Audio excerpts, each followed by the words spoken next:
आप लोगों को अस्थायी उत्तक पढ़ाए थे, बोलिए। अस्थायी उत्तक पढ़ाए थे तो अस्थायी उत्तक कितने तरह का बताए थे? अस्थायी उत्तक है ना, कौन कौन बताए थे? सरल अस्थायी उत्तक और जटिल अस्थायी उत्तक, यही ना पढ़े थे आप लोग। तो सरल अस्थायी उत्तक कितने तरह के बताए थे? 3 तरह के। क्या उसका ट्रिक बताए थे? PCS, पैरेनकाइमा, फ्लोरेनकाइमा और स्क्लेरेनकाइमा, यही ना पढ़ा दिए थे पूरा बढ़िया से। यानी कि आपको पढ़े होंगे माने मृदुतक, स्थूलकोण उत्तक, दृढ़ उत्तक, हिंदी में उसको पढ़ाए थे आप लोगों को। वहां पर एक चीज और देखिएगा, पैरेनकाइमा जो पढ़ाए थे तो उसको थोड़ा सा देख लीजिएगा, वहां पे हमको थोड़ा सा हल्का सा छूट गया था, उसको कर देना चाहिए था। हम लोग पैरेनकाइमा को जरा सा समझ लेंगे बढ़िया से और इसको यहीं पे हम लोग समाप्त कर देंगे। जैसे पैरेनकाइमा जो होता है ये भी 2 तरह का होता है। कितना तरह का होता है? 2 तरह का होता है, ठीक है ना। पैरेनकाइमा 2 तरह का होता है। एक होता है जिसमें क्लोरोफिल पाया जाता है। एक कैसा पैरेनकाइमा होता है? जिसमें क्लोरोफिल पाया जाता है। क्या पाया जाता है? क्लोरोफिल। तो जिसमें क्लोरोफिल पाया जाएगा मेरे भाई, जिसमें क्लोरोफिल पाया जाता है, क्या पाया जाता है? क्लोरोफिल। जिसमें क्लोरोफिल पाया जाता है, आ रहा समझ में? तो जैसे क्लोरोफिल कह रहे हैं तो क्लोरोफिल से उसको कहेंगे क्लोरेनकाइमा। क्या कहेंगे? क्लोरेनकाइमा। इसको क्या नाम है तो हो जाएगा क्लोरेनकाइमा। आ रहा है समझ में ना? क्लोरेनकाइमा, समझे कि नहीं? अब PCS में कोलेनकाइमा था, देखिए जाकर के ध्यान से देखिए, है ना। ये है क्लोरेनकाइमा, तो जिसमें क्लोरोफिल पाया जाएगा। वैसे पैरेनकाइमा जिसमें क्लोरोफिल पाया जाता है उसको क्या कहते हैं? उसको हम लोग कहेंगे क्लोरोफिल से क्लोरोनकाइमा। याद रहेगा? तो पैरेनकाइमा का एक पार्ट क्या हो गया? क्लोरेनकाइमा। और क्लोरेनकाइमा को बहुत अच्छे से कैसे याद रखिएगा? तो जिसमें क्लोरोफिल पाया जाता है, जिसमें क्लोरोफिल पाया, और क्लोरोफिल की ही वजह से इसका नाम क्या पड़ गया? क्लोरेनकाइमा। आ गया समझ में? अब देखिए दूसरा, अब क्या देख लेंगे? दूसरा देखिए ध्यान से, दूसरा। अब इसका दूसरा जो प्रकार हो गया, ऐसे भी उत्तक होते हैं जिसमें हवा भरा हुआ होता है। आप जलकुंभी वगैरह देखे हैं? जलकुंभी के पत्तियों को देखिएगा तो उसमें हवा भरा हुआ रहेगा। या जितना भी जलीय पौधे को आप देखिएगा, उनके तनों में, उनके पत्तियों में क्या भरे रहते हैं? हवा भरे रहते हैं। क्या भरे रहते हैं? हवा। तो जिस है ना पादप उत्तक में हवा भरा रहता है, तो हवा को अंग्रेजी में क्या कहते हैं? एयर। हवा को अंग्रेजी में क्या कहते हैं? एयर। और चूंकि हम पढ़ रहे हैं पैरेनकाइमा, तो इसीलिए इसका नाम पड़ जाएगा एरेनकाइमा। एयर माने हवा, अब पैरेनकाइमा पढ़ रहे हैं, पैरेनकाइमा के प्रकार पढ़ रहे हैं। तो हवा को अंग्रेजी में एयर, एयर में से काइमा इधर कर दीजिए तो उसका नाम हो जाएगा एरेनकाइमा। याद हो गया दोनों? तो इसको अब इसमें हम लोग लिखेंगे कि जिस उत्तक में हवा भरा होता है, हवा भरा होता है, जिस पैरेनकाइमा उत्तक में हवा भरा होता है उसका नाम हो गया एरेनकाइमा। तो अब आपसे कोई पूछेगा मेरे भाई कि पैरेनकाइमा कितने तरह के? तो 2 तरह के। एक हो गया क्लोरेनकाइमा और एक हो गया एरेनकाइमा। क्लोरेनकाइमा में क्लोरोफिल मौजूद हो तो क्लोरोफिल मौजूद होने की वजह से क्लोरेनकाइमा, और जिसमें हवा भरा हो तो हवा को अंग्रेजी में एयर कहते हैं, इसलिए उसको क्या कहेंगे? एरेनकाइमा। यहां पर आपका है ना सरल अस्थायी उत्तक समाप्त हो गया। आ गया समझ में? अब हम लोग यहां से शुरू करेंगे जटिल अस्थायी उत्तक। क्या शुरू करेंगे? जटिल अस्थायी उत्तक। ध्यान समझिएगा, अब हम लोग यहां से पढ़ेंगे जटिल अस्थायी उत्तक। अब इसको समझ लीजिए, जटिल अस्थायी उत्तक। जटिल को अंग्रेजी में कहते हैं कॉम्प्लेक्स। क्या कहते हैं? कॉम्प्लेक्स। कॉम्प्लेक्स अस्थाई को कहते हैं परमानेंट, तो सी पी और ऊतक को कहते हैं टिश्यू।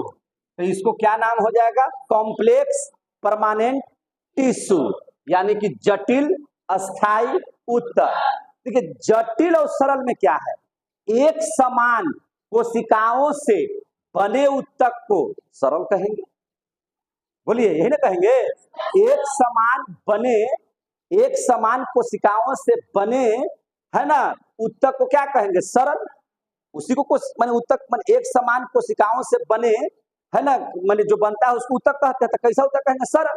और जटिल का मतलब हो गया कि इसमें भिन्न भिन्न तरह के कोशिका आपस में जुड़े हुए हैं। इनका ऊतक का निर्माण कैसे हुआ है? इनके ऊतक का निर्माण वैसे भिन्न भिन्न कोशिकाओं से हुआ है जो एक समान न है। तो एक समान न होने की ही वजह से क्या हो गया? जटिल हो गया। यह क्या हो गया? जटिल हो गया। बात समझ में आ गई ना? यानी कि हम कह सकते हैं कि जटिल अस्थाई ऊतक जो होगा, तो जटिल अस्थाई ऊतक में कुछ कोशिकाएं जो होंगी वह जीवित भी होंगी और कुछ कोशिकाएं जो होंगी से मृत भी होंगी, तभी तो ये कॉम्प्लेक्स हुआ है। आ रहा है समझ में? इसे समझने का चीज है। अब देखिए, जब जटिल अस्थाई ऊतक, इसको हम दो भाग में बांटते हैं। ये दो प्रकार का होता है। कितना प्रकार का होता है? दो प्रकार का होता है। समझ में आ रहा है बात?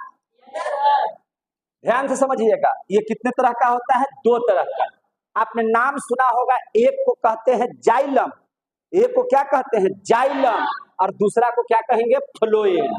तो अभी आप लोग जान लीजिए कि जटिल अस्थाई ऊतक कितने तरह के? दो तरह के। एक को कहेंगे जाइलम और एक को कहेंगे फ्लोएम। एक को कहेंगे फ्लोएम। आ रहा है समझ में सबको? बहुत अच्छा से समझिएगा। जाइलम ऊतक जो है, इसके भी चार प्रकार हैं। कितने प्रकार हैं? चार। इनका जो है से चार तरह के चीज इसमें पाए जाते हैं जाइलम में। अब जैसे इसमें क्या है? तो जाइलम में पाए जाते हैं वाहिनिकाएं। क्या पाए जाते हैं? वाहिनिकाएं। क्या पाए जाते हैं? वाहिनिकाएं। और क्या पाए जाते हैं? वाहिका। और क्या, कोई दिक्कत क्या? और क्या पाया जाता है? वाहिका। और दो इसके जो और चीज हैं वो इन्हीं के नाम पर पाए जाते हैं। जैसे एक हो गया जाइलम पैरेन्काइमा। क्या नाम है इसका? Xylem parenchyma. इसका नाम क्या है? Xylem parenchyma. और एक हो गया जाइलम तंतु। क्या हो गया? जाइलम तंतु, फाइबर जिसको हम लोग कहते हैं, अंग्रेजी में क्या बोलते हैं? फाइबर। अब उसी प्रकार से अगर हम फ्लोएम की चर्चा कर दे, तो फ्लोएम में भी कितना चीज? चार चीज।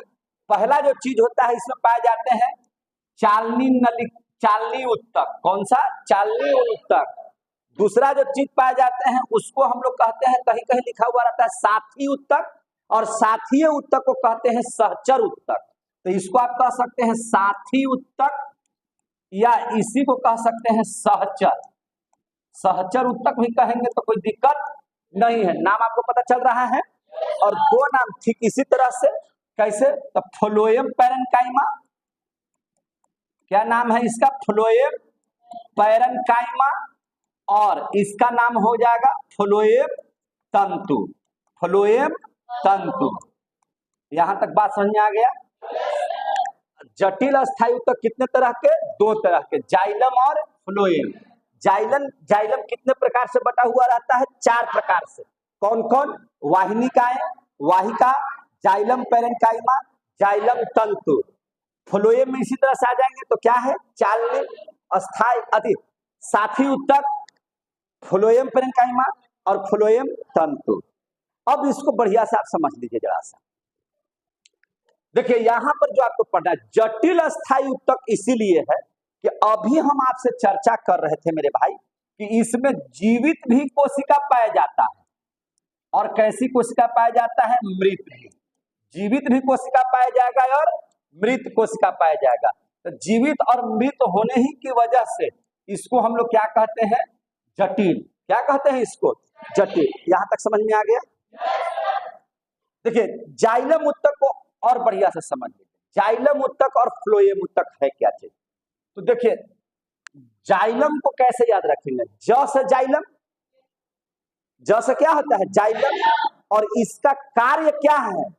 तो जाइलम का कार्य है ज से जाइलम और ज से जल, ज से जल, यानी कि पेड़ पौधों के हर भाग में जल को पहुंचाने का कार्य। फिर समझिएगा, माने जाइलम का काम है कि जो पेड़ पौधों को जल चाहिए उन सारे जल को पेड़ पौधों के हर एक भाग में पहुंचाने का काम किसका होगा? जाइलम का। किसका होगा? जाइलम का। और यही सब चीज जल को पहुंचाने में मदद करते हैं, समझे कि नहीं? तो जाइलम का क्या काम है? जल। तो जल में खाली जल रहेगा नहीं, जल में खनिज लवण भी घुला हुआ रहता है। क्या रहता है? खनिज लवण भी घुला हुआ रहता है कि नहीं? पोटेशियम है, फास्फोरस है, कैल्शियम है ना, सारे चीज उसमें घुले हुए रहते हैं। तो जल के साथ साथ उसमें घुलित जितना भी खनिज लवण है उन सारे जल और खनिज लवण को, है ना, पेड़ पौधों के प्रत्येक भाग में पहुंचाने का काम किसका है? जाइलम का। क्लियर हो गया? अगर हम फ्लोएम की बात करें तो फ से फ्लोएम, अब फ से फल, फल बने भोजन, फल बने क्या चीज? भोजन। यानी कि इसका काम क्या है? भोजन को सभी जगहों में पहुंचाना। जो पत्तियां भोजन का निर्माण करती हैं, जो पत्तियां भोजन का निर्माण कर रही हैं, वह भोजन को सभी जगहों में, यहां तक कि जड़ तक भी पहुंचाना किनका काम है? इसका काम है, फ्लोएम का। तो अब देखिए इन लोग कर क्या रहा है? तो इन लोग कर रहा है कि जाइलम उठ रहा है तो जल एवं खनिज को जड़ से, कहां से? जड़ से। याद रखिएगा, सबसे पहले इस बात को याद रखिए कि जैसे मान के चलिए कि ये पेड़ है, देखिए यहाँ पे ये क्या है मेरे भाई? ये पेड़ है, पेड़ है, और इसकी जड़ें कहाँ है? नीचे है। इसकी जड़ें कहाँ है? नीचे है। इस तरह से समझ में आ रहा है बात आपको? तो ये है क्या चीज? ये रेशा है। ये क्या है? मूल रोम है। मूल रोम बने क्या है? मूल बने जड़ और रोम बने उसका पतला पतला टाइप का जो रोआ टाइप का जो है वो रोम। तो इसको हम लोग क्या बोलते हैं? मूल रोम। तो मूल रोम का क्या काम है? मूल रोम का काम है कि पेड़ पौधों को, है ना, जल को अपनी ओर खींचना, जल को अपनी ओर खींचना। तो अब देखिए यहां से ये सब जल उठा लिया, अब जब भी निकलेगा तो ये ऊपर दिशा की ओर जाएगा। जल कभी भी ऊपर से नीचे नहीं आता है, याद रखिएगा, इस बात को समझिएगा। जमीन में जो जड़ें हैं, जड़ों में निकले हुए जो उनके रोए हैं, उन रोआ जो होता है, जो रोम जिसको हम लोग कहते हैं, जड़ को हिंदी में मूल भी कहते हैं। क्या कहते हैं? मूल। तो इसको हम लोग क्या बोलते हैं? मूल रोम। क्या बोलते हैं? मूल रोम। और इसका काम है कि जलों को अपनी ओर खींचना। और इसमें जल आ गया, पूरा में जल आ गया, और जल, और यहीं पे है जाइलम। जाइलम की ये सब सारे चीज मिल करके एकदम पेड़ पौधों को जहां जहां पानी की जरूरत है, जहां जहां पानी की जरूरत है, जहां जहां पत्तियां हैं, फूल हैं, फल है, तना है, डाली है, सब जगहों तक क्या कर देना? पहुंचा देना। बात समझ में आ गई? यानी कि इसका प्रवाह नीचे से होगा कि ऊपर से होगा? नीचे से होगा। नीचे से यह कहां जाएगा? ऊपर की ओर। नीचे से कहां जाएगा? ऊपर की ओर। तो जाइलम एक दिशीय होता है। जाइलम एक दिशीय होता है। एक दिशीय का मतलब एक ही दिशा में नीचे से ऊपर, एक ही दिशा में नीचे से ऊपर की ओर जाता है। कोई दिक्कत? समझ में आ रही है बात? कहीं से कोई प्रॉब्लम? कहीं से कोई प्रॉब्लम है तो बोलिएगा। चलिए, तो यहाँ पे आप देख लीजिए, एक दिशिक होता है, मतलब एक ही दिशा में होता है। एक दिशी का मतलब क्या हो गया? एक ही दिशा में। आ रहा है समझ में? जाइलम एक ही दिशा में ये क्या करता है? जल को नीचे से, जड़ से लेकर के एकदम फुतुंगी जिसको कहते हैं, एकदम अंतिम पार्ट तक, जल को पहुंचाता है। समझ में आ गई बात? अब देख लीजिए यहाँ पर, तो जाइलम का काम है जल और खनिज को पहुंचाना, अब फ्लोएम का काम है भोजन को पहुंचाना। तो इन लोग, आप अपने जीवन में बताइए कि वह चीज जो हमको गोह से बैठा देने के बाद सीधे गया, पटना, दिल्ली पहुंचा दे, तो उस साधन को हम लोग क्या कहते हैं? परिवहन। क्या कहते हैं? परिवहन। तो हम अगर ये जाइलम क्या कर रहा है? जल खनिज को हर भाग में पहुंचा दे रहा है कि नहीं पहुंचा दे रहा है? इधर फ्लोएम भी भोजन को पहुंचा दे रहा है कि नहीं पहुंचा दे रहा है? तो एक तरह से जाइलम और फ्लोएम दोनों परिवहन का काम कर रहा है कि नहीं कर रहा है? तो जब परिवहन का काम कर रहा है तो इसको हम लोग अगर परिवहन उत्तक कहें तो कोई दिक्कत है? तो अगर इन दोनों को हम लोग परिवहन उत्तक कह दें, इन दोनों को क्या कह दें? परिवहन उत्तक कह दे, तो कोई प्रॉब्लम होगा? इन दोनों को हम लोग क्या कह दे? परिवहन उत्तक, तो कोई दिक्कत होगा? नहीं होगा। तो परिवहने के तनी सुन आउ अगर शुद्ध कर दे, ये दोनों को तनी आउ शुद्ध कर दे, तो इसी को अगर हम संवहन उत्तक कहें तो कोई दिक्कत है? जोर से बोलिए। इस संवहन उत्तक कहेंगे तो कोई दिक्कत है? संवहन माने परिवहन माने एक जगह से दूसरी जगह ढोने वाला। समझ में आ रही है बात? तो इसको हम लोग संवहन उत्तक कहेंगे। और संवहन उत्तक कैसे ले जाता होगा? तो संवहन बंडल से। कैसे? संवहन बंडल से। बंडल बने, अरे या इसके ऐसे ही ना सब रहता है, ऊपर में जाता है सब, तो बंडल की तरह रहता है। कैसे तरह रहता है? बंडल की तरह। तो बंडल की तरह, प्लेट का बंडल देखे हैं ना? तो बंडल रहता है ना बांधा, कहते हैं एक बंडल लेते आना, एक बंडल लेते आना। तो बंडल क्या रहता है? उसमें प्लेटों का समूह है। तो इसमें जो है सर केस का संवहनों माने उत्तकों का समूह है, तो उसको बंडल कहेंगे तो कोई दिक्कत है? तो आप संवहन उत्तक, परिवहन उत्तक या संवहन बंडल समझ में आया कि नहीं आया? इन दोनों क्या करते हैं? परिवहन करते हैं। एक करता है जल और खनिज का परिवहन और एक करता है भोजन का परिवहन। कोई दिक्कत है? अब इसमें देखिएगा, सबसे पहले अगर आपसे कोई पूछ देगा कि जाइलम के कार्य क्या है, किसका कार्य पूछ देगा? जाइलम के। तो अगर यहाँ लिख दे जाइलम के कार्य तो कोई दिक्कत है? बोलिए ना जी। तो अगर आपसे कोई पूछेगा कि जाइलम के सरकार कार्य क्या है, तो देखिए यहाँ पे हम लिख देते हैं, ये पढ़ी जाइलम के कार्य। तो अभी आप लोग क्या देखे? जाइलम के कार्य में क्या देखे? तो जाइलम के कार्य में यही ना देखे कि यह क्या करता है? जल प्लस खनिज लवण, जल प्लस खनिज लवण को क्या करता है? परिवहन करता है। जल तथा खनिज लवण का क्या करता है? ये परिवहन करता है। पहला कार्य तो इसका यही हो गया, यह क्या करता है? परिवहन करता है। कोई दिक्कत है? अच्छा, दूसरा चीज बताइए, यह नीचे से ऊपर जाता है कि ऊपर से नीचे आता है? यानी कि यह एक दिशिक होता है। एक दिशिक लिख दे तो कोई दिक्कत है? एक दिशिक का मतलब क्या हो गया? एक दिशिक का मतलब क्या हो गया? एक दिशिक का मतलब हो गया मेरे भाई कि एक दिशिक का मतलब ये हो गया कि आप देखिए एक ही दिशा में, किस दिशा में? एक ही दिशा में। किस दिशा में? एक ही दिशा में। यानी कि कहां से? नीचे से ऊपर। नीचे से ऊपर। नीचे से ऊपर का मतलब क्या हो गया? यानी कि जड़ के मूल रोम से, जड़ के मूल रोम से, है ना, पौधों के सभी भागों तक, पौधों के सभी भागों तक लिख देंगे तो कोई दिक्कत है? सभी भागों तक। आ गया समझ में? कोई दिक्कत है? अब यहां पर एक चीज समझ लीजिए, वाहिनिकाएं कैसी कोशिका है? तो ये मृत कोशिका है। कैसी कोशिका है? मृत। वाहिका कैसी कोशिका है? मृत।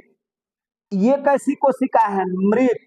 और इसमें ये जो कोशिका है यह जीवित कोशिका है। यह कैसी कोशिका है? जीवित। आ रहा समझ में? तो अगर आप कोई पूछ देगा कि इनमें से कौन जीवित कोशिका है और ये चारों विकल्प दे देगा, तो आप लोग किसको मारिएगा? फ्लोएम पैरेन्काइमा को। किसको? हम मृदुतक भी बोल सकते हैं, है ना। पैरेन्काइमा का हिंदी भी क्या होता है? मृदुतक। पढ़े हैं कि नहीं पढ़े हैं? तो या पैरेन्काइमा लिखल रहे या मृदुतक लिखा हुआ रहे तो कोई दिक्कत है नहीं। तो यह क्या है? तो आपको याद रखना है कि जाइलम उत्तक में फ्लोएम जाइलम पैरेन्काइमा जीवित उत्तक है, बाकी सब कैसे उत्तक हैं? मरे हुए उत्तक हैं। और इसी एक ही उत्तक में एक जीवित, बाकी 3 को मरा हुआ, इसीलिए यह जटिल है। इसलिए यह क्या है? जटिल है। तो आपसे कोई जाइलम का कार्य पूछेगा तो नहीं बता दीजिएगा क्या कार्य है? हम अभी से पूछ रहे हैं जाइलम किस चीज का परिवहन करता है? जोर से बोलिए ना, किसका? क्या इनका परिवहन ऊपर से नीचे होता है या नीचे से ऊपर होता है? नीचे से ऊपर का मतलब क्या हो गया कि मैंने कहां से शुरू करता है? ये जड़ के मूल रोम से, है ना। और पानी कहां जाता है? ऊपर की ओर। क्या उसका पानी ऊपर से नीचे आ सकता है? नहीं। क्या उसका पानी ऊपर से, अगर मान के चले कि नीचे से ऊपर, तो ऊपर से नीचे आ सकता है? नहीं आ सकता है। यहां तक समझ में आ गया बात? यह एक दिशिक होता है। मूल रोम से उसके जो रोए होते हैं जड़ों में पाए जाने वाले, वहां से पानी किधर भेजता है? पेड़ों के हर भाग में जहां जहां पानी की जरूरत होती है उसमें खनिज लवण मौजूद होते हैं, ताकि सारे पेड़ पौधों को, है ना, उनका खनिज लवण वहां पे प्राप्त हो जा सके। यहाँ तक में कोई दिक्कत है तो बोल दीजिए। अगर आप फ्लोएम को देख लेते हैं, इसमें याद रखिए एकदम कड़कड़ा के कि यहां से ये इनकी सभी कोशिकाएं, इनके सभी उत्तक जीवित होते हैं। इनके सभी उत्तक कैसे होते हैं? जीवित। इनके सभी उत्तक कैसे होते हैं? जीवित। कोई दिक्कत? कौन कौन ये जीवित? देखिए यहां से हम लिख देते हैं, ये जीवित होते हैं। सब क्या होते हैं? जीवित। इनमें भी एगो मृत पाया जाता है, जो क्या नाम है इसका? फ्लोएम तंतु। क्या नाम है इसका? फ्लोएम तंतु। ये कैसे होते हैं? मृत होते हैं। कैसे होते हैं? मृत। आ गया समझ में? तो इसमें कोई पूछेगा, इसमें 3 गो मरा हुआ, 1 जीवित, और इसमें 3 जीवित, 1 मरा हुआ, तो दोनों में जो है जीवित मृत है ना कोशिका। तो जीवित मृत कोशिका हो गया तो जटिल नहीं हो गया जी। वैसी कोशिकाएं जिसमें भिन्न भिन्न प्रकार के, है ना, कोशिका पाए जाते हैं और उनसे कोई उत्तक बनता है, उसी उत्तक को तो जटिल उत्तक कहते हैं। इसकी परिभाषा को फॉलो कर रहा है कि नहीं कर रहा है? जोर से बोलिए। तो अगर आपसे कोई पूछेगा कि भैया फ्लोएम का क्या काम है, तो भैया फ्लोएम का भी कार्य देख लीजिए। यहाँ पे हम बता दे रहे हैं फ्लोएम का कार्य। कोई दिक्कत है? फ्लोएम का कार्य कोई पूछेगा तो फ्लोएम का कार्य क्या है सो समझ लीजिए। तो इसका काम है भोजन का कर दीजिए, भोजन का परिवहन करना। भोजन का परिवहन करना। भोजन का परिवहन करना। भोजन का परिवहन करना। अच्छा एक चीज बताइए, परिवहन करना, भोजन कौन बनाएगा? पतियां। भोजन कौन बनाएगा? पतियां। ठीक है। तो भोजन जब पति बनाएगा तो क्या जड़ को भोजन चाहिए कि नहीं चाहिए? जड़ में तो पति नहीं है, तो उनको भोजन चाहिए कि नहीं चाहिए? चाहिए कि नहीं चाहिए? हाँ। अब देख लीजिए, यहाँ पर हम एक पेड़ बना करके इसको बताते हैं। जैसे मान के चलिए कि यहाँ पर एक पेड़ है, यहाँ पर क्या है? पेड़ है, और नीचे जड़ है। या पतियां जब इसकी भोजन बना रही है तो इस चीज को भोजन चाहिए कि नहीं चाहिए? इसको भोजन चाहिए कि नहीं चाहिए? सबको भोजन चाहिए। और जहां जहां भोजन की कमी होगी वहां वहां उसको जाना है। अगर एक बार में नहीं हुआ, दोबारा भी जाने की जरूरत होगा तो दोबारा जाएगा। यानी कि इसका परिवहन दोनों दिशा में होता है। इसका परिवहन दोनों दिशा में नहीं होता है, लेकिन इसका परिवहन दोनों दिशा में, ऊपर में भी जाए। 1 मिनट,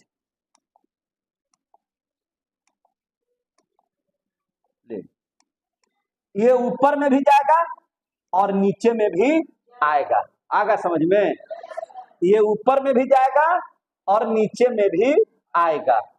यानी कि दोनों दिशाओं में इसका क्या होता? बोलता है ये नहीं जी, खाली देखता था ऐसे ऐसे करके। दोनों दिशाओं में होता है। कितनी दिशाओं में होता है? दोनों दिशाओं में। समझिएगा तो बोलिएगा तो आपको याद होगा, ठीक है ना? तो भोजन का परिवहन करना किसका काम है? फ्लोएम का। क्लियर हो गया? यह फ्लोएम क्या करता है? भोजन का परिवहन। अच्छा, भोजन का परिवहन एक दिशा में करेगा या दोनों दिशा में? तो इसको कहेंगे द्विदिशिक। इसको क्या कहेंगे? द्विदिशिक। क्या कहेंगे इसको? द्विदिशिक। आ रहा है समझ में? इसको यानी कि द्विदिशिक का मतलब क्या? ऊपर से नीचे। समझ में आ रहा है? प्लस नीचे से ऊपर, दोनों दिशा में, तभी ना हो गया द्विदिशिक। दोनों दिशाओं में होता है। क्लियर हो गया? तो यहाँ पर आपका जाइलम और फ्लोएम समाप्त। आगे समझ में? जाइलम और फ्लोएम क्या कर दिए? समाप्त कर दिए। अब यहां से इस बात को समझिए, एक टॉपिक और पढ़ा देते हैं जिसका नाम है, ध्यान समझिएगा, एक टॉपिक और है जिसका नाम है आपका, तो छोटा कर दे इसको, तो छोटा कर देते हैं, देखिए छोटा हो गया मेरे भाई, छोटा हो गया जी। अब एक टॉपिक और है जिसको हम पढ़ा देते हैं आपको इजीली रूप से, जिसका नाम है, आप पढ़े होंगे एपिडर्मिस, नाम सुने हैं एपिडर्मिस का। तो अब हम क्वेश्चन पढ़ाने जा रहे हैं एपिडर्मिस। एपिडर्मिस आपको जब त्वचा पढ़ाए होंगे तो हमारी बाहरी पर को क्या कहते हैं, एपिडर्मिस। हमारी जो त्वचा है सबसे ऊपरी भाग को क्या कहते हैं, एपिडर्मिस, कहते हैं कि नहीं कहते हैं। तो भैया एपिडर्मिस क्या है, एपिडर्मिस बाहरी परत को कहते हैं, किसको कहते हैं, बाहरी परत को। जैसे देखिए आप देखे होंगे फूल पत्ती, फूल पत्ती तना एवं जड़ का जो बाहरी परत होता है उसी को क्या कहते हैं, एपिडर्मिस। आगे समझिए, बाहरी परत को, किसके बाहरी परत को, किसके बाहरी परत को, तो फूल पत्ती जड़ एवं तना के बाहरी परत को क्या कहते हैं, बाहरी परत को क्या कहते हैं, एपिडर्मिस कहते हैं, एपिडर्मिस कहते हैं। क्लियर हो रहा है मैटर मेरे भाई, उसको क्या कहते हैं, एपिडर्मिस।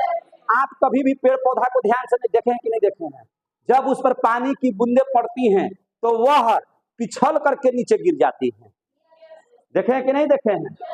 जब आपको देखिएगा कि पेड़ पौधों की पत्तियों पर जब पानी की बूंदें गिरती हैं तो वह बूंदें क्या हो जाती हैं, नीचे ससर जाती हैं, नीचे की ओर गिर जाती हैं, उस पर जमा हो जाती हैं। आप देखते हैं बूंदा बूंदा जमा हो जाता है, और जाके पेड़ को हिलाइए तो पूरा एकदम झरना जैसा पानी गिरता है कि नहीं गिरता है। आनंद लेते हैं कि नहीं देते हैं, बोलिए ना जी। तो ये देखिए, जो ऊपर उसके एपिडर्मिस होते हैं उसमें एक मोम की तरह पदार्थ पाए जाते हैं, उसमें क्या पाए जाते हैं, मोम की तरह पदार्थ। उस पदार्थ को कहते हैं क्यूटिकल। कौन सा पदार्थ कहते हैं, क्यूटिकल, जिसकी वजह से पानी जो है उस पर क्या हो जाता है, बूंदे जमा हो जाती है।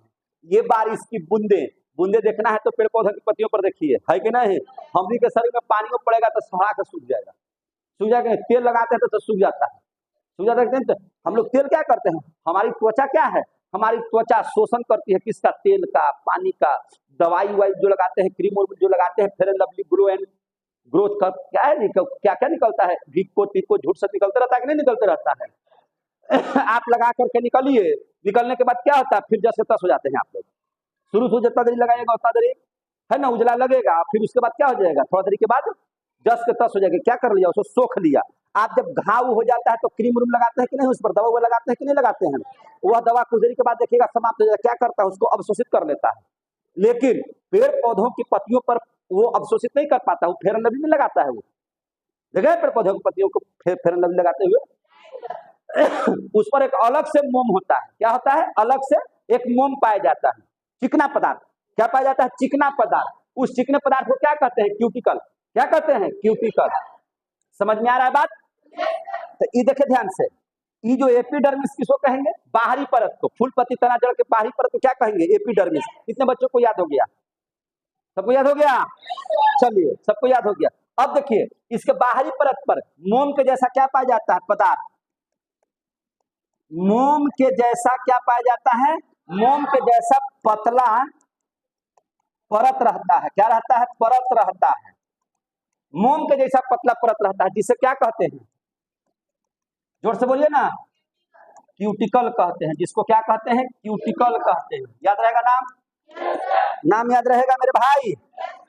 नहीं याद रहेगा तो घेर देते हैं इसको, ठीक है। आप तो याद रहेगा, कोई दिक्कत, बोलते जाइए। मजा आ रहा है, नहीं आ रहा तो क्या करेंगे हम, लेकिन आ रहा होगा।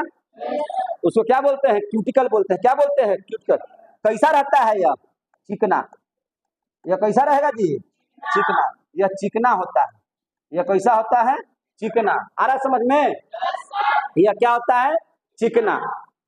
और चिकना पदार्थ क्या करता है, क्यूटिकल स्रावित करता है। चिकना ही पदार्थ क्या करता है, क्यूटिकल स्रावित करता है। यह चिकना होता है। क्या होता है, चिकना। और देखिए चिकना पदार्थ चिकना पदार्थ क्या स्रावित करता है? चिकना पदार्थ मोम स्रावित करता है, जिसको हम लोग क्या कहते हैं? क्यूटिकल। क्यूटिकल को क्या करता है? स्रावित करता है। क्या करता है? स्रावित करता है। क्लियर हो गया? एक बात और समझिए आप लोग बहुत ध्यान से, एक बात और समझ लीजिए आप लोग बहुत ध्यान से, और छोटा करें इसको। अब इसको इससे ज्यादा छोटा नहीं करेंगे, अब उधर खींच लेंगे। अब ध्यान से समझिएगा, यहां तक हो गया। देखिए होता क्या है, पेड़ पौधे, पानी क्या होता है? पानी तो नीचे से ऊपर की ओर जा रहा है, मूल रूप से पानी को इकट्ठा कर रहा है, जड़ों के माध्यम से ऊपर जा रहा है। आपको याद होना चाहिए कि 100% में से 90% पानी, 100% में से 90% पानी वाष्पोत्सर्जित हो जाता है। पेड़ पौधे उसको वाष्प बना करके बाहर निकाल देते हैं। जितना पानी वो लेते हैं उसका 90% पानी वाष्प बना करके वायुमंडल को दे देते हैं। कौन? पेड़ पौधे। समझ में आ रहा है बात? तो सर अगर वो पानी, बात समझिएगा, अगर वो पानी जब वाष्प बनाना रहता है तो लेते क्या है कि नहीं? जब उनको वाष्प बनाना होता है तो फिर वो पानी लेते काहे के लिए है भैया? देख लीजिए, क्योंकि जड़ों का काम है, पत्तियों का काम है, पत्तियों का काम है, उनमें स्टोमेटा पाए जाते हैं, छिद्र पाए जाते हैं, उन छिद्रों से पानी को बाहर निकालना उनका काम है। ठीक है कि नहीं? और प्रत्येक पत्तियां ऐसा काम करती हैं, प्रत्येक जितने भी जहां जहां रंध्र होते हैं उनका यही काम होता है, पानी को बाहर छोड़ देना, पानी को बाहर छोड़ देना। आ गया समझ में? अब देखिए, पानी के ही माध्यम से पेड़ पौधों में पाए जाने वाले जो पोषक चीज होते हैं, जो खनिज लवण होते हैं, घुलित अवस्था में वो क्या होते हैं? हर एक जगह पर पहुंचते हैं, या जो उनके भोजन बनते हैं। तो ऐसा थोड़ी है कि हम लोग के जैसा दाल भात चोखा चटनी भुजिया पापड़ घी अचार बन गया और सारे पत्ती एक जगह बैठ गए, सारे तना एक जगह बैठ गए, सारे फल फूल एक जगह बैठ गए और एकदम मुंह में डाल रहा है। ऐसा थोड़ी होता है। उनके जो भोजन का निर्माण होता है वह सब घुलित अवस्था में होता है कि नहीं? भोजन बनाने का काम पत्तियों का होता है, स्टोर होते हैं उनके भोजन, कुछ जो है जड़ के रूप में स्टोर होते हैं, कुछ तने के रूप में स्टोर होते हैं, कुछ फल के रूप में स्टोर हो जाते हैं। होते हैं कि नहीं होते हैं? उन पत्तियों, उन भोजनों को वो कर लेते हैं पूरे शरीर का, पूरे पेड़ पौधे का सारा भाग। और जो जल होता है उसका काम है खनिज लवणों को हर एक भाग में पहुंचाना। और उनको इस बात की जरूरत होती है कि पेड़ पौधे हमेशा खनिज लवण उन तक पहुंचाए, और इसके लिए जब तक उनका पानी ऊपर की ओर नहीं उड़ेगा तब तक नीचे से पानी उनकी ओर नहीं पहुंच पाएगा। क्लियर हो गए? इसलिए वो क्या करते हैं कि 100 में से 90% पानी जो होता है वो वाष्प बन करके उड़ा देते हैं। तो सर 100 में 100 भी तो उड़ा सकते हैं? नहीं। अब यहां पर इस बात को समझ लीजिए, 90% से अगर ज्यादा पानी वाष्पोत्सर्जन न हो, याद रखिएगा, क्योंकि अगर 90% से ज्यादा हो जाएगा तो फिर ये पानी के लिए मर जाएंगे, इनके सारे तना, इनके सारे पत्तियां जो है सुख जाएंगी, मुरझा जाएंगे। समझ में आ रही है बात? तब क्या होता है कि 90% से ज्यादा पानी का वाष्पोत्सर्जन न हो, 100 में 100% ना हो जाए, इस चीज से कौन रोकता है? क्यूटिकल, यही चिकना पदार्थ रोकता है। आगे समझ में? कि पूरा का पूरा पानी वाष्पोत्सर्जित न हो जाए। आगे समझ में? पूरा का पूरा पानी वाष्पोत्सर्जित न हो जाए, इसलिए जो है क्यूटिकल की वहां पर मदद चाहिए और यही काम करता है। इसीलिए इस बात को हम यहां पर लिख देते हैं। देखिए याद रखिएगा, 100% में से 90% जल पेड़ पौधे क्या करते हैं? पेड़ पौधे वाष्पोत्सर्जन क्रिया से समाप्त कर देते हैं, समाप्त कर देते हैं, यानी कि वायुमंडल को दे देते हैं। यानी किसको दे देते हैं? वायुमंडल को। वायुमंडल भाप बना करके बादल बनाता है, वायुमंडल को दे देते हैं। क्लियर हो रहा है? समझे कि नहीं?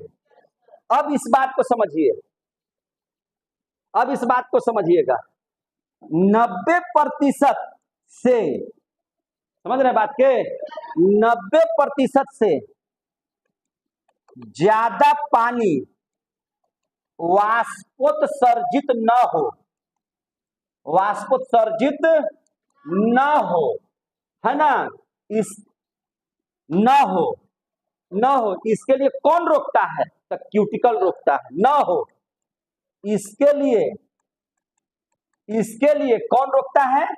क्यूटिकल। क्यूटिकल क्या करता है? रोकता है।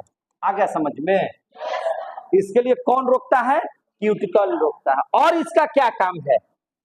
क्यूटिकल का और क्या काम है?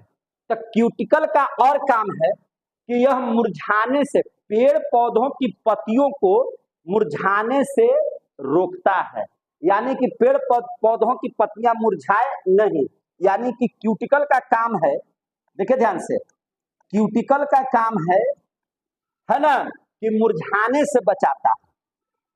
क्या करता है? मुरझाने से बचाता है। क्या करता है ये? मुरझाने से बचाता है। साथ ही इसका सबसे इंपॉर्टेंट जो काम है, इसका सबसे इंपॉर्टेंट जो काम है, एक लाइन आउट लिखना है, ज्यादा नहीं लिखेंगे, इसका जो सबसे बड़ा काम है और सबसे जरूरी काम है वो देख लीजिए। इसका जो सबसे ज्यादा जरूरी काम है सो समझ लीजिए, देखिए ध्यान से, पौधों में गैसों का आदान प्रदान करना। इसमें पौधों में गैसों का आदान प्रदान करना। क्या करना? आदान प्रदान करना, यानी कि किसको मैनेज करना? कार्बन डाइऑक्साइड को रखना, ऑक्सीजन को बाहर निकाल देना, है कि नहीं? तो पौधों में गैसों का आदान प्रदान, किसका? कार्बन डाइऑक्साइड और ऑक्सीजन, है कि नहीं? इन दोनों का क्या करना? पौधों में गैसों का आदान प्रदान, है ना, पौधों में गैसों का आदान प्रदान करना इनका कार्य है ना, इनका कार्य। क्लियर हो गए? और इस तरह से पूरा पादप पुस्तक यहाँ पर समाप्त कर देते हैं। अभी रुक जाइए, आ गया समझ में? ये बातें समझ में आ गई सबों को? चलिए अब जरा सा हमको यहाँ पर आप एक जगह रिवीजन कर देते हैं, जरा सा क्या कर देते हैं? रिवीजन। आप पढ़ रहे थे क्या चीज? आप पढ़ रहे थे, ये वाला चैप्टर का नाम था क्या चीज? उत्तक। उत्तक को कितने भाग में मेरे भाई बांटे थे? 2 भाग में। एक को कहे थे पादप उत्तक और दूसरा को कहे थे जंतु उत्तक। कहे थे कि नहीं कहे थे? अब यहां पर इस बात को समझिएगा, अब जंतु तक को साइड कर दीजिए, उसको भी नहीं पढ़ाना था, हमको पादप उत्तक पढ़ाना था।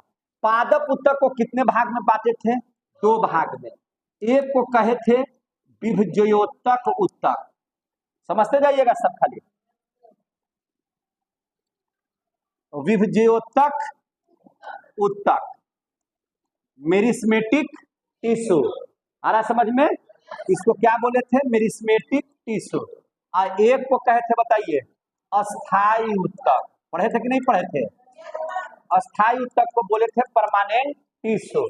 हम लोग अस्थाई उत्तक को साइड कर दिए थे, और इसके बाद हम लोगों ने पढ़ा था इसके बारे में, हम लोग पढ़े थे इसके बारे में, विभज्योतक उत्तक के बारे में। विभज्योतक उत्तक कितने प्रकार में बांटे थे? 3 भाग में बांटे थे। सबसे पहला बांटे थे शीर्षस्थ। क्या बांटे थे? शीर्षस्थ। शीर्षस्थ विभज्योतक उत्तक, जिसको हम लोग कहे थे apical meristematic tissue. Apical meristematic tissue. दूसरा को हम लोग बांटे थे पार्श्वस्थ, पार्श्वस्थ विभज्योतक उत्तक। बोले थे कि नहीं बोले थे? बोलिए। पार्श्वस्थ को अंग्रेजी में क्या बोले थे? Lateral meristematic tissue, LMT।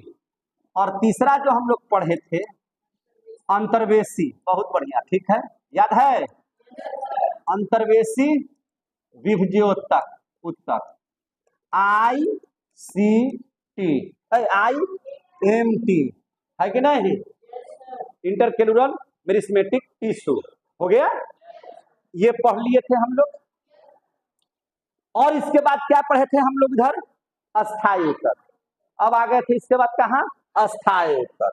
याद है आप लोगों को?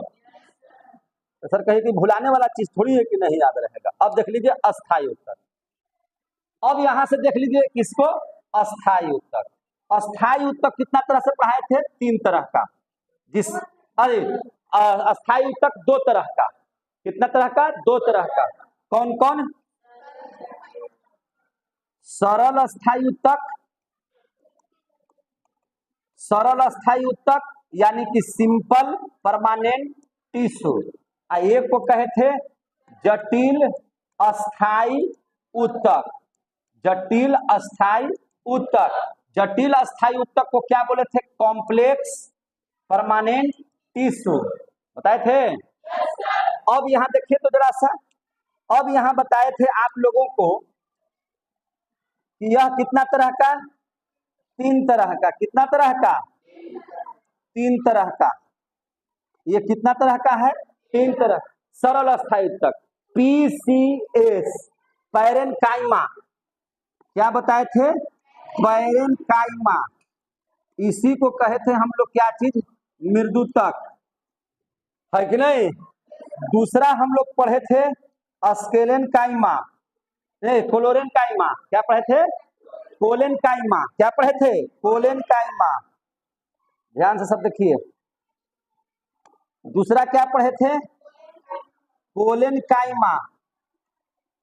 कोलेनकाइमा जिसको हम लोग हिंदी में क्या बोले थे? स्थूल कोण ऊतक।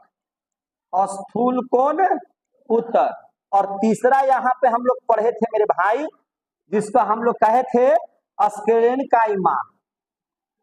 स्केलेनकाइमा दृढ़ ऊतक। क्या पढ़े थे इसको हम लोग? दृढ़ ऊतक। पढ़े हैं कि नहीं पढ़े हैं? अब इसको थोड़ा सा छोटा बना देते हैं। देखिए ध्यान से, आ रहा है समझ में आप लोगों को? अब यहाँ पैरेनकाइमा हम पढ़े हैं 2 तरह का। पैरेनकाइमा कितना तरह का? 2 तरह का। देखिए ध्यान से, एक को कहे जिसमें क्लोरोफिल पाया जाता है तो क्लोरेनकाइमा। क्या पढ़ लिए हम लोग? क्लोरेनकाइमा। क्या पढ़ लिए? क्लोरेनकाइमा। पढ़े ना अभी? क्लोरेनकाइमा। और एक पढ़ लिए जिसमें एयर भरा होता है, एरेनकाइमा। क्या पढ़ लिए? एरेनकाइमा। आ गया समझ में? समझ में आ रही है बात? अब देखिए यहाँ पे ध्यान से, हम लोग जब इसकी चर्चा करते हैं तो इसमें 2 चीज पढ़े। एक पढ़ लिए जाइलम और दूसरा पढ़ लिए फ्लोएम। क्या पढ़ लिए? फ्लोएम। और कुछ था? जोर से बोलिए। क्या ऊतक के पादप ऊतक में इतना सारा चीज पढ़ लिए कि नहीं पढ़ लिए? अब हमको बच गया क्या चीज? जंतु तक भी पढ़ लेना है ना। तो पादप ऊतक का श्रेणी पढ़ लिए। अगर यहीं पर हम अपनी वीडियो को समाप्त कर दे तो कोई दिक्कत है? जोर से बोलिए। मजा आया आप लोगों को? तो मजा आया तो हमको भी मजा दे दीजिए आप लोग। कैसे? अच्छा लगा हो तब ताली बजाइएगा। और सब कर दे वीडियो को स्टॉप। जय हिंद।